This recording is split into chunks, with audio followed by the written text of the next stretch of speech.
GeM தொலைக்காட்சி நேயர்களுக்கு வணக்கம். கர்த்தருடைய நாமத்திற்கு மகிமை உண்டாவதாக. தெபேரால் எழும்பினாள். நியாயாதிபதிகள் புத்தகம் 4ஆம் அதிகாரம் 9வது வசனம். அதற்கு அவள், நான் உன்னோடு கூட நிச்சயமாய் வருவேன், ஆனாலும் நீ போகிற பிரயாணத்தில் உண்டாகிற மேன்மை உனக்கு கிடையாது. கர்த்தர் சிசேராவை ஒரு ஸ்திரீயின் கையில் ஒப்பு கொடுப்பார் என்று சொல்லி தெபேரால் எழும்பி பாராகோடே கேதேசுக்கு போனாள். தெபேரால் எழும்பினாள் என்ற தலைப்புல பார்க்கிறோம்.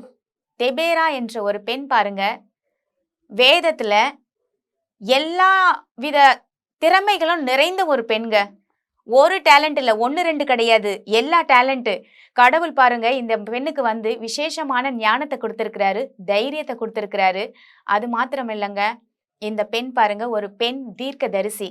தீர்க்கதரிசி மட்டுமல்ல, நியாயத்தை விசாரித்து நியாயமா பேசுற ஒரு பெண். நியாயம் பேசுறதுக்கே ஒரு தைரியம் வேணும் தெரியுமா உங்களுக்கு? நியாயத்தை பேசினா சண்டைக்கு வருவாங்கங்க. ஏன்னா நீ பேசுறது நியாயம் எனக்கு எதிரா இருக்குன்னு சொல்லிட்டு நிறைய பேர் வம்புக்கு கூட வந்திருப்பாங்க. ஒரு பேரிச்சம்பழம் மரத்துக்கு கீழே வாழ்ந்த பெண்ணு தான் இந்த பெண்ணு. அப்போ அந்த காலத்துல பாருங்க, நியாயாதிபதிகள்லயே ஆண்கள் தான் நியாயாதிபதிகள் லிஸ்ட்ல வருவாங்க. ஆனா இந்த பெண் பாருங்க, பெண் நியாயாதிபதியாக இருந்திருக்காங்க. இந்த பெண் நியாயாதிபதி பாருங்க வாழ்ந்த காலத்துல ஆன்மீகத்துல ஒரு இருட்டா கடந்த ஒரு உலகங்க. ஆன்மீகத்துல தொடர்பு நிறைந்த உலகம்னு சொல்ல முடியாது, ஆன்மீகத்துல கட்டான ஒரு உலகம். அப்போ அந்த உலகத்திலேயே இந்த பெண் பாருங்க தன்னுடைய வாழ்க்கையை கர்த்தருக்குன்னு ஒப்பு கொடுத்திருக்கா. ஒப்பு கொடுத்தது மட்டும் இல்ல, ஜனங்களுக்காக வாழ்ந்திருக்கா. இந்த பெண்ணு பாருங்க திருமணமான ஒரு பெண்ணு. அவருடைய கணவர் பேரு பாருங்க லபிதோத்தின் மனைவி ஆகியன்னு சொல்லிட்டு நியாயாதிபதிகள் 4:4 பார்க்கிறோம். இன்னைக்கு திருமணமான பெண்கள் ஊழியம் செய்யலாமா அப்படின்ற கேள்வியில இருக்கீங்களா? திருமணமான பெண்கள் பாருங்க ஊழியம் நிச்சயமா செய்யலாம். இந்த பெண் அதுக்கு உதாரணமா இருக்காங்களே. அப்போ கடவுள் ஒரு பெண்ணை பாருங்க கல்யாணம் பண்ணாம தான் இன்னைக்கு நீங்க கன்னியாஸ்திரியா போய் தான் ஊழியம் பண்ணணும்னு இல்ல. திருமணம் ஆனாலும் தன்னுடைய குடும்பத்தை பார்த்துக்கிட்டே பாருங்க பொறுப்பா தேசத்துல இருக்கிற மக்களையும் அவ பாத்துக்கிறா. இஸ்ரவேல் ஜனங்களுக்கு ஒரு தாயா இருக்கிறா. அதாவது தெபேரால் அப்படின்னா தேனீக்கலாம். அவ்வளோ ஒரு சுறுசுறுப்பான ஒரு பெண்ணாக இருந்திருக்கா. தேனீக்கள் சுறுசுறுப்பா இருந்திருக்கும் இல்லைங்களா? அப்படிதான் இந்த பெண்ணோட பேரும் இருந்திருக்கு. அப்ப சுறுசுறுப்பா இந்த மகள் பாருங்க இஸ்ரவேல் ஜனங்க நியாயத்தை கொண்டு வரும்போது அவங்களுக்கு விசாரிச்சு அவங்களுக்கு சரியான பதிலை கொடுத்து சரியான நியாயத்தை வழங்கின ஒரு பெண். அந்த காலத்துல ஆண்கள் தான் நியாயாதிபதிகளா இருந்தாங்க. ஆனா நியாயாதிபதியா இருக்க தகுதி இல்லாத ஆண்களா தான் நிறைய பேர் காணப்பட்டிருக்காங்க. அதனாலதான் இந்த பெண்ணை கர்த்தர் தேர்ந்தெடுத்திருக்காரு. தேர்ந்தெடுத்தது மட்டும் இல்லைங்க, தேர்ந்தெடுத்து அந்த பெண் மூலமா பாருங்க 1 2 இல்ல, நிறைய விஷயங்களை கர்த்தர் பண்ணியிருக்காரு. என்ன பண்ணியிருக்காரு பாருங்க, பாராக்குன்ற ஒரு மனுஷனோட சேர்ந்து யுத்தத்துக்கும் போயிருக்காங்க.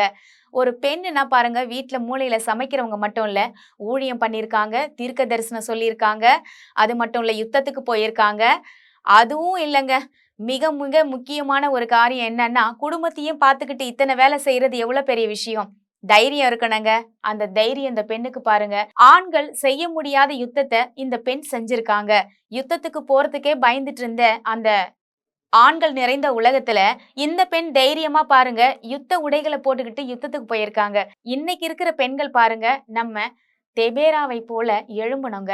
தெபேரால் எப்படி எழும்பி தன்னுடைய ஜனங்களுக்கு ரட்சிப்பை கொண்டு வர செஞ்சாலோ, இன்னைக்கு உங்க குடும்பத்துல இருக்கிற கணவனோ பிள்ளைங்களோ மாமியார் மாமனாரு நாத்தனாரு இப்படின்னு இருக்கிற உங்க உறவினர்களை பரலோகத்துக்கு கொண்டு செல்ல ரட்சிப்புக்கு கொண்டு வர நீங்க தாங்க முயற்சி எடுக்கணும். இல்ல எனக்கு சமையல் வேலையே சரியா இருக்குன்னு சொல்றீங்களா? தெபேராலும் சமைச்சிருக்காங்க. தெபேராலும் இஸ்ரவேல் தீர்க்கதரிசியா இருந்திருக்காங்க. பட்டயத்தை கொண்டு போயிட்டு பாருங்க அந்த இடத்துல யுத்த களத்திலேயே நின்று இருக்காங்க. பெண்கள் பாருங்க பல சாதனைகளை படைக்கக்கூடிய ஒரு இடத்துலதான் கடவுள் இன்னைக்கு நம்மள வச்சிருக்காரு. அப்போ நம்ம நினைக்க வேண்டியது என்னன்னா, நான் ஒரு பெண் எதையுமே என்னால செய்ய முடியாதுன்னு நினைக்காதீங்க. தெபேராவை போல இன்னைக்கு அநேக பெண்கள் எழும்பும்படியாக தேவன் விரும்புறாரு. இன்னைக்கு இருக்கிற காலகட்டத்துல பாருங்க அநேக பெண்கள் எழும்பணும். எழும்புனாதான் பாருங்க இந்த உலகத்துல ரட்சிப்பு உண்டாகும். அநேக பெண்களை வச்சுதான் பாருங்க தென்கொரியா சபையில சேர்ந்த பால் யாங்கிசோ என்ற பெரிய ஒரு சர்ச் கட்டின ஒரு போதகர் பாருங்க சிறு சிறு குழுக்கள் மூலமாக பெரிய ஒரு ஆலயத்தை நிரப்பக்கூடிய ஒரு வல்லமை யார்கிட்ட கொடுத்திருக்கிறார் அப்படின்னா பெண்கள் இடத்துலதான். அன்னைக்கு அப்போஸ்தல நடவடிக்கையில நீங்க வாசிச்சு பார்த்தா தெரியும், வீடுகள் தோறும் அப்பம் பிட்டார்கள். வீட்டுல தாங்க ஊழியமே நடந்துச்சு. பெண்கள் தான் ரகசியமாக ஊழியத்தை செஞ்சுக்கிட்டு இருந்தாங்க.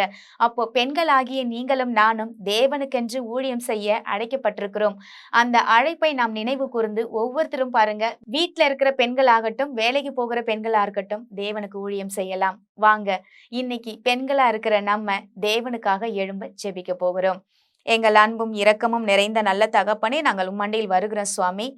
தெபேராளைப் போல நாங்கள் எழும்பும்படியாக உம்முடைய கரத்தில் ஒப்பு கொடுக்கிறோம் சுவாமி. அநேக பெண்கள் வீட்ல மூலையில உட்கார்ந்து நான் சமைக்கிறது தான் என் வேலை, என்னை வெளியே போக விட மாட்றாங்கன்னு சொன்னா, அந்த இடத்துல ஆண்டவரே நீங்க அவங்களுக்கு உதவி செய்யுங்கப்பா.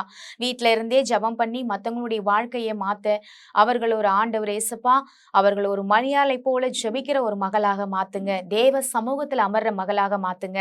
வெளியே போய் ஊழியம் பண்ண முடியும், நான் வேலை செய்யற இடத்துல தேவனை பற்றி சொல்ல முடியும் அப்படின்னா, அந்த பிள்ளைகளுக்கு ஆண்டவரே நீங்க வாயா இருந்து நீங்க போதிக்கிற வரத்தை கொடுத்து நடத்துங்க சுவாமி. ஒவ்வொரு பெண்களையும் தெபேராவை போல தைரியமும் ஞானமும் ஆண்டவரே எல்லாவித ஆண்டவரே நியாயத்தை கூறுகிற பெண்களாகவும் வைத்து ஒவ்வொரு பெண்களையும் நீர் எழுப்பி அவர்களை நடத்தும் வண்ணமாக நாங்கள் ஒப்பு கொடுத்து நாங்கள் வேண்டிக் கொள்கிறோம். இயேசு கிறிஸ்துவின் மூலம் ஜெபிக்கிறோம் நல்ல தகப்பனே, ஆமென். கர்த்தர் நம் அனைவரையும் ஆசீர்வதிப்பாராக. God bless you.